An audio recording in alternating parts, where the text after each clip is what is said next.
한마디 먼저 건넸을 뿐인데 아무도 몰라주던 나를 모두가 알아주기 시작했다. 이유타 다스나리 지음. 동양북스. 3장. 어떻게 말해야 인간 관계가 편안해질까? 섣불리 수습하다 실수하는 9가지 상황별 대처법. 상황 2. 조언을 해줄지 말지 고민될 때. 그들의 마음속에는 이미 답이 있다. 아이가 학원에 갈 시간이 되면 늘 화장실 가고 싶다거나 오늘은 몸이 좀 안 좋아 라고 말해서 고민이에요. 아, 우리 아이도 5살 때까지는 그랬는데 지금은 안 그래요. 그다지 진지하게 상대하지 않는 게 좋아요. 그렇긴 하지만 잡담에서 조언은 되도록 하지 않는 것이 좋습니다. 좀 골치 아픈 일이 있어서 요즘 고민거리가 있는데 처럼 언뜻 보면 상담인 것 같은 대화는 세상에 넘쳐납니다. 그런데 대부분의 경우 상대방은 그저 이야기를 들어주길 바랄 뿐이죠. 조언을 하고 고민을 해결해 버리면 거기서 대화는 끝나고 맙니다. 상대방은 이것도 얘기하고 싶었고 저것도 얘기하고 싶었는데 다 말하지 못해서 스트레스를 받죠. 더구나 조언을 해줘도 그건 그렇지만 하고 같은 이야기를 계속하면 조언한 사람의 입장에서는 도대체 어쩌라는 거야 라고 생각하며 본인도 스트레스가 쌓이죠. 결국 이야기를 하는 사람도 듣는 사람도 아무런 득을 보지 못하는 것이 조언입니다. 애초에 고민 상담을 요청하는 사람들 대부분은 이미 그 사람의 마음속에 답을 간직하고 있습니다. 만약 상대방이 상담 좀 해주세요, 조언 부탁드릴게요 라고 직접 말한 경우라도 굉장히 어려운 문제네요, 진짜 골치 아프겠어요 라고 적어도 3번 정도는 말을 주고받으면서 일단 말을 들어주는 것이 좋습니다. 상대방이 푸념이나 고민을 늘어놓으면 그저 공감하고 기분 좋게 들어주세요. 아이가 학원에 갈 시간이 되면 늘 화장실 가고 싶다거나 오늘은 몸이 좀 안 좋아 라고 말해서 고민이에요. 어머, 그래요? 가기 싫으면 그냥 싫다고 하지 정말 난감하다니까요. 그 마음 잘 알아요. 남편은 어릴 때 자유롭고 느긋하게 키우고 싶다고 하는데 무슨 그런 태평한 소리만 하는지. 맞아요, 맞아. 남편들은 왜 그럴까요? 아무 말도 안 하겠다고 마음 먹고, 그래요? 그렇겠네요. 그 마음 알아요 라고 말하세요. 그러면 상대방은 당신을 이야기하기 쉬운 사람, 마음이 맞는 사람이라고 생각할 겁니다.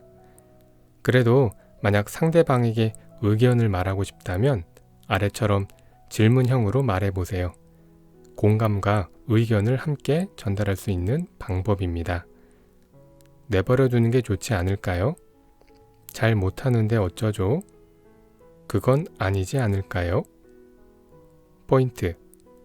저도 잘 알아요. 정말 그렇겠네요. 그래요? 만으로도 잡담은 성립된다.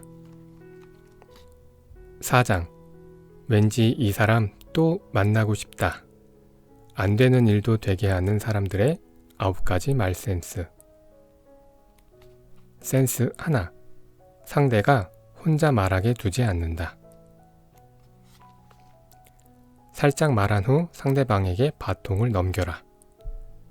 잡담은 기본적으로 상대방이 기분 좋게 더 많이 이야기할 수 있도록 도와야 합니다. 하지만 무조건 상대방이 말하게 하는 것도 한계가 있죠. 자신의 이야기는 하지 않고 오로지 질문만 하면 상대방은 불안해합니다. 나만 얘기해서 좀 거북하다, 왠지 속마음을 떠보는 것 같다고 생각할 수 있습니다. 흥미를 갖고 상대방의 이야기를 듣다 보면 무심코 자신의 이야기도 흘러나오는 법이죠. 그러므로 적당히 자신을 드러내는 것이 자연스럽고 좋습니다. 아, 나 듣고만 있네 하고 깨달았다면 살짝 자신의 이야기를 하고 바로 상대방에게 대화의 바통을 돌려주세요.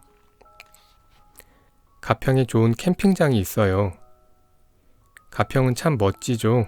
저는 드라이브만 하러 가봤는데 캠핑도 재미있을 것 같네요. 캠핑은 예전부터 자주 가셨어요? 네, 처음 간 건 아마 재작년 이맘때일 거예요. 상대방의 입에서 가평이라는 키워드가 나왔을 때 가평으로 드라이브 갔던 경험을 떠올리고 그것을 상대방에게 전합니다. 다만 그대로 자신의 이야기를 계속 하는 것이 아니라 캠핑도 재미있을 것 같다고 상대방의 화제로 돌아가세요.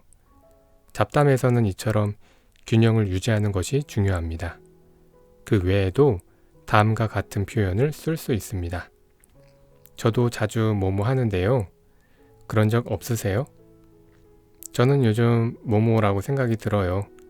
그렇게 생각하지 않으세요? 정말 재밌었어요. 로 쿨다운. 때로는 상대방이 신이 나서 당신을 신경 쓰지 않고 마구 떠들 수도 있습니다. 상대방이 좀처럼 대화의 바통을 넘겨주지 않고 계속 혼자 말을 해서 지친다면 어떻게 할까요? 이런 상황에서 벗어나기 위해서 익혀두면 좋은 것이 쿨다운입니다. 아이고, 얘기가 재미있어서 시간이 훌쩍 지났네요. 저도 정말 즐겁고 재미있었어요. 쿨다운이란 이렇게 지금까지 했던 대화를 긍정적으로 돌아보는 일입니다. 그러면 자신의 이야기만 하던 상대방도 정신을 차리고 당신에게 대화의 바통을 넘겨줄 겁니다. 또는 그 타이밍에서 감사합니다. 다음번에도 잘 부탁드려요 라고 말하면 대화를 끝낼 수도 있습니다. 이제 슬슬이라고 말하며 은근슬쩍 끝내는 것보다는 떳떳하고 좋은 인상을 남길 수 있기 때문에 기억해두면 좋을 거예요. 포인트. 잡담의 비율은 나의 이야기 30%, 상대방의 이야기 70%의 균형을 맞추는 것이 이상적이다. 5장. 말이 통하는 사람과 일하고 싶습니다. 똑같이 일해도 더 인정받는 사람들의 9가지 비법. 어떤 대화에도 통하는 열쇠를 찾는 법. 전문적인 지식보다 중요한 것. 거래처 사람에게 장단을 맞춰주기 위해 새로운 취미를 시작하거나 최신 뉴스를 빠짐없이 꿰고 있는 사람이 있습니다. 넓고 얇은 지식으로 승부하려는 거죠. 또는 한 분야를 깊이 공부해서 전문가 못지않은 지식을 풀어내며 대화를 이끌어가는 사람도 있습니다. 깊이 있는 지식으로 승부하겠다는 거죠. 양쪽 모두 많은 노력이 필요합니다. 그런 지식들은 분명 대화를 이끌어가는데 도움이 될 겁니다. 하지만 깊건 얕건 아는 지식을 펼쳐내는 대화는 피상적일 수밖에 없습니다. 결국 지식은 지식일 뿐 그 사람의 인품을 말해주지는 않으니까요. 따라서 전문적인 지식이나 분야가 아니라 독창적인 시점이나 관점을 갖는 것을 추천합니다. 제 지인은 유통 컨설턴트 전문가입니다. 그는 어떤 현상도 일에 빈틈이 없으려면 어떤 구조가 필요한가 라는 관점에 맞추어 생각하고 말할 수 있습니다. 모든 뉴스를 그런 눈으로 보기 때문에 자연스레 머릿속에 들어오는 거죠. 저는 모든 현상을 인간관계로 바라보는 버릇이 있습니다. 정치 이야기든 스포츠 뉴스든 어떤 복잡한 인간관계가 얽혔는지 당사자가 어떤 감정을 느꼈을지 생각하기 때문에 모든 일에 관심을 가질 수 있습니다. 여러분도 자신만의 관점을 하나쯤은 가지세요. 그러면 어떤 분야든 흥미를 갖고 다른 사람의 이야기를 들을 수 있고 자기 나름의 코멘트를 할 수도 있습니다. 말하자면 넓고 깊은 잡담을 할 수 있는 거죠. 예를 들면 상대방이 강아지를 키우고 있어서 도그런, 일종의 강아지 공원을 뜻한다. 옹기니. 자주 가요? 라고 말을 꺼냈다고 합시다. 이때 강아지를 키우지 않아도 강아지에 관심이 없어도 자기 나름의 관점만 있으면 잡담을 나눌 수 있습니다. 제 지인처럼 유통이라는 관점에 맞추어 생각하는 사람은 도구로는 어떤 장소에 있나요? 사람들이 다니기 편해야 하고 넓어야 하죠? 라고 물으며 이야기를 이어나갈 수 있습니다. 저처럼 인간 관계라는 관점에서 바라보는 경우에는 어떤 사람들이 모이나요? 견주끼리 교류도 하나요? 라고 물어볼 수 있겠죠. 물론 이런 관점은 하루아침에 가질 수 있는 것은 아닙니다. 먼저 자신의 관심사를 종이에 써보고 관심사들의 어떤 공통점이 있는지를 생각해 보는 게 좋습니다. 그렇게 노력하다 보면 자신만의 관점을 가질 수 있습니다. 그런 관점은 사람과 대화할 때 평생의 무기가 됩니다. 포인트. 자신만의 관점이 있으면 넓고 깊은 대화를 할 수 있다.